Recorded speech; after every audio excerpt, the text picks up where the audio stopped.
बहुत समय पहले की बात है। पहाड़ों और नदियों के बीच बसा था एक अद्भुत राज।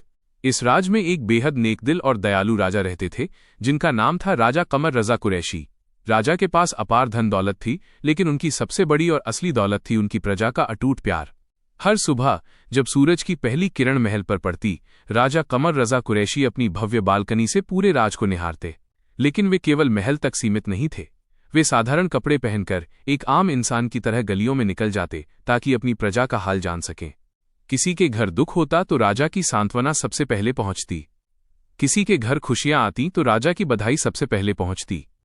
वे अक्सर आम लोगों के बीच जमीन पर बैठकर उनकी बातें सुना करते थे। पर वक्त बदला और एक दिन अद्भुत राज पर भयानक सूखा पड़ा। खेत बंजर हो गए, अनाज के भंडार खाली होने लगे। दरबारी घबरा गए और कहने लगे, महाराज खजाना बचाइए, बुरा वक्त आने वाला है। लेकिन राजा कमर रजा कुरैशी ने मुस्कुराकर बड़े धीरज से कहा, अगर मेरी प्रजा ही भूखी रहे तो ये खजाना किस काम का।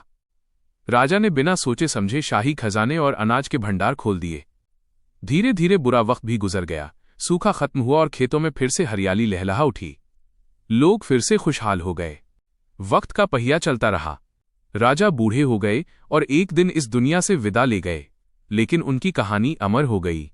आज भी उस राज्य के लोग कहते हैं कि अद्भुत राज की असली ताकत उसका राजा नहीं, बल्कि उस राजा का विशाल हृदय था। आज भी वहां राजा कमर रजा कुरैशी की मूर्ति के सामने लोग श्रद्धा से सिर झुकाते हैं और उनकी महानता को याद करते हैं।